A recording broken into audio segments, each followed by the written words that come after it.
Ancient farmers grew vegetables with twice the protein and 3 times the iron of anything we eat today.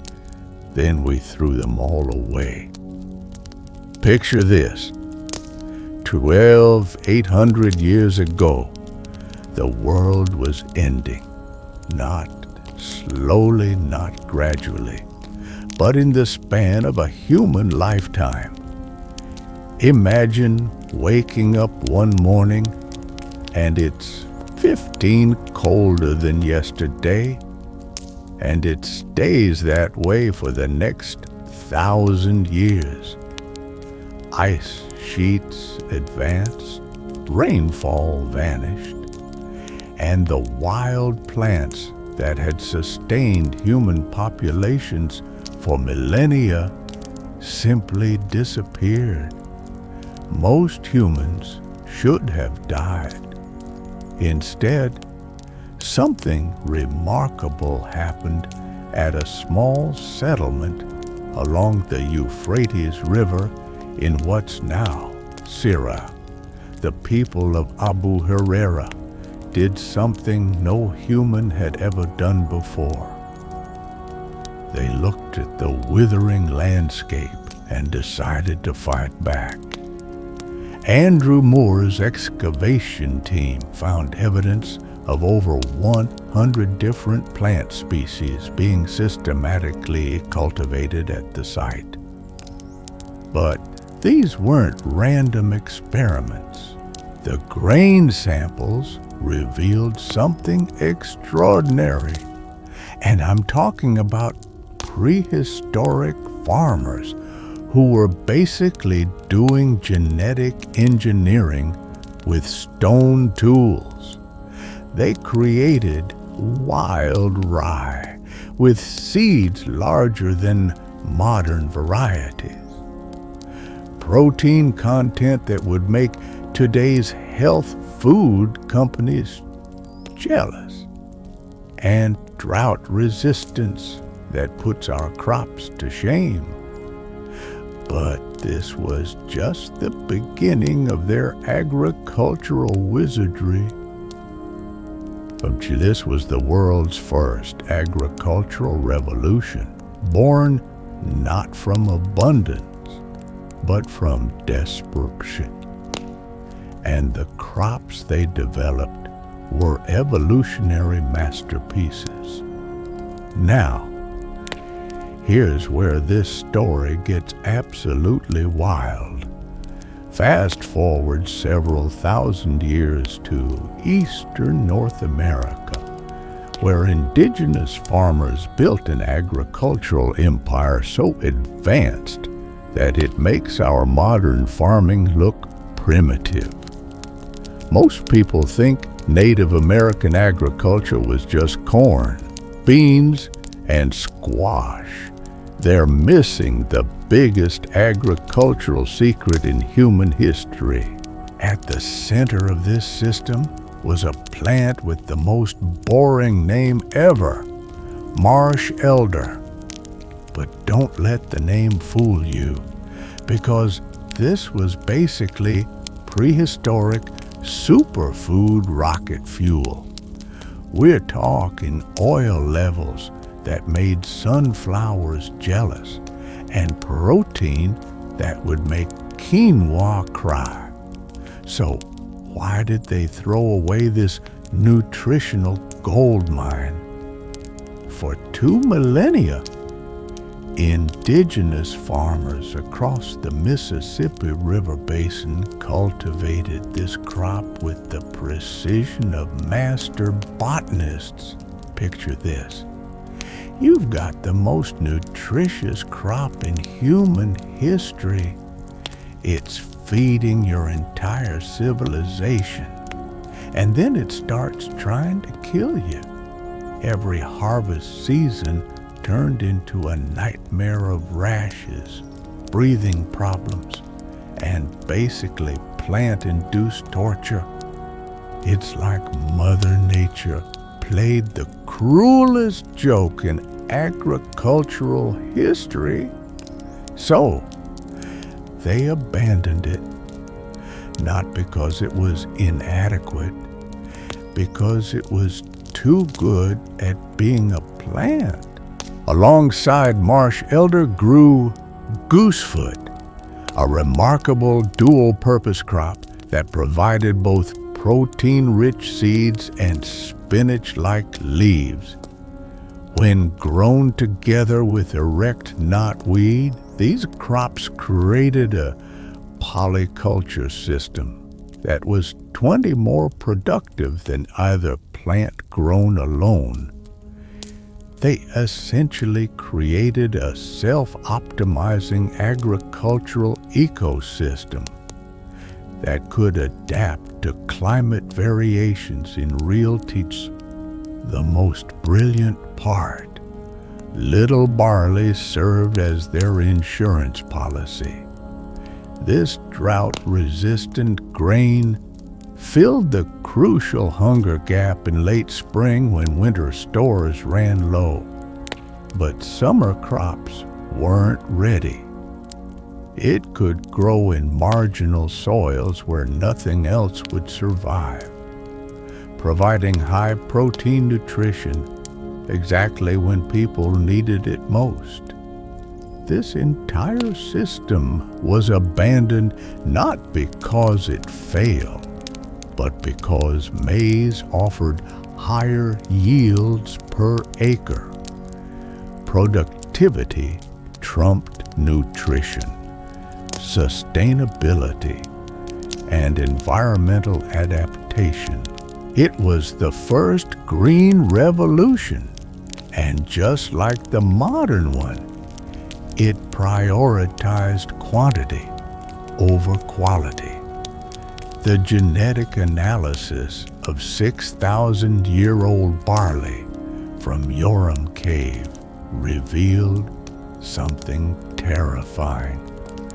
Ancient varieties contained 73 higher protein, 82 higher iron, 90 higher calcium, and 47 higher phosphorus than modern grains. Put simply, if ancient grain was a superhero, modern grain would be its sickly cousin who never leaves the house. And we chose the sickly cousin. Take amaranth, the sacred grain of the Aztecs. This remarkable plant produces seeds with 14 protein content, nearly double that of corn and rice. It's the only grain that contains vitamin C and provides complete protein with all essential amino acids. The leaves have anti-cancer properties, and the entire plant can grow in conditions that would kill wheat. Spanish conquistadors didn't ban amaranth because it was worthless. They banned it because it threatened their control. 400 years of suppression nearly drove one of the world's most nutritious crops to extinction. While we struggle with climate change and water scarcity, ancient farmers had already solved these problems. Pearl millet from West Africa could survive droughts that lasted months, thriving in sandy soils where modern crops would wither and die. The grain stored naturally for 5 years without any chemical treatments, providing long-term food security that our fresh-obsessed food system can't match. In the Ethiopian highlands, farmers developed teff varieties that provided more protein and fiber than brown rice, while growing in conditions that ranged from sea level to 4,000 meters elevation. These plants tolerated temperature swings from 8 to 40 C and could grow in poor rocky soils. Perhaps most remarkably, Chinese farmers 8,000 years ago developed foxtail and broomcorn millets that matured in just 90 days, compared to the 120 plus days required by most traditional crops. These grains served as climate insurance. When monsoons failed or temperatures fluctuated, the millets would still produce a harvest. The truly sophisticated part was maslin cultivation. Deliberately mixing different grain species in the same field. This wasn't primitive farming, it was complex systems thinking.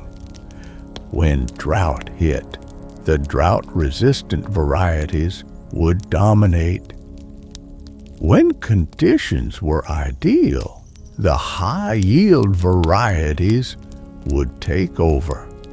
The field essentially reprogrammed itself based on environmental conditions, producing 20 higher yields than monocultures while providing built-in pest and disease resistance.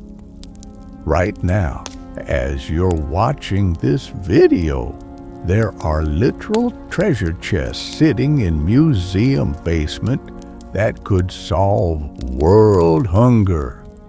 I'm talking about 4 million botanical specimens at the Burke Museum and 170,000 more at Yale. Each one potentially holding the genetic key to crops that could feed the world. But here's the problem nobody wants to talk about. Scientists have basically figured out how to bring the dead back to life. I'm not talking zombies. I'm talking about reconstructing the complete DNA of crops that vanished thousands of years ago. It's like CI for vegetables, but and what they're finding is absolutely mind-blowing. The 400-year-old wheat DNA from Çatalhöyük, Turkey revealed early domestication characteristics with genetic markers that modern varieties have completely lost. But here's what's truly exciting. Compound-specific isotope analysis can now identify superior metabolic pathways in charred plant remains. Scientists can literally decode how ancient crops processed water more efficiently, adapted to poor soils better, and resisted pests more effectively than modern varieties. This isn't just historical curiosity. Researchers are using this genetic information to develop new climate-resilient crops through de novo domestication, essentially fast-tracking the domestication process using gene editing to recreate the beneficial traits that ancient farmers spent millennia developing. Okay, this next part is going to mess with your head. Out of 7,000 edible plants on Earth, humans only domesticated 200. That means we ignored 600 to 800 potential food sources. What if we missed something incredible? What if the cure for hunger was sitting right there and we just walked past it? The pre-domestication cultivation period reveals something extraordinary. For over 1,000 years, people cultivated morphologically wild plants, plants that looked completely wild but were being systematically managed. This suggests cultivation techniques so sophisticated that we can't even recognize them in the archaeological record. Recent discoveries are revealing that crops moved across continents before they were fully domesticated. Bronze Age trade networks 300-500 years ago connected regions thousands of miles apart, creating a global exchange system for agricultural innovations. Ancient farmers were sharing genetic resources and cultivation techniques on a scale that rivals modern agriculture. But perhaps the most important question is this: why did we abandon agricultural systems that were more sustainable, more nutritious, and more environmentally resilient than what we have today? The answer isn't agricultural failure. It's systematic suppression. Colonial authorities destroyed indigenous food systems, not because they were deficient, but because they were different. The Spanish didn't just ban amaranth, they executed people caught growing it. The Eastern agricultural complex wasn't replaced by superior crops. It was displaced by European preferences for familiar grains in a colonial system that prioritized export crops over local nutrition. Marsh elder, goosefoot, and little barley disappeared, not because maize was better, but because maize fit European agricultural models and trade systems.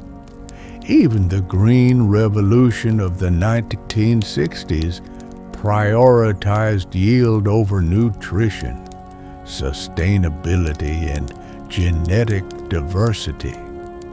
We traded crop resilience for productivity, nutritional density for shelf life, and environmental adaptation for uniformity. The result is a global food system built on genetic monocultures that are increasingly vulnerable to climate change, dependent on chemical inputs, and producing food with declining nutritional value. But there's hope. Research institutions worldwide are launching initiatives to recover this lost agricultural knowledge. The International Work Group for Paleoethnobotany coordinates global efforts to decode ancient farming techniques. Machine learning applications are automating the analysis of archaeological plant remains, accelerating the pace of discovery. Some ancient crops are already making comebacks. Quinoa has exploded from Andean specialty to global superfood. Heritage wheat varieties are being revived by artisan bakers who recognize their superior flavor and nutrition. Amaranth is slowly returning to cultivation as people rediscover its remarkable properties.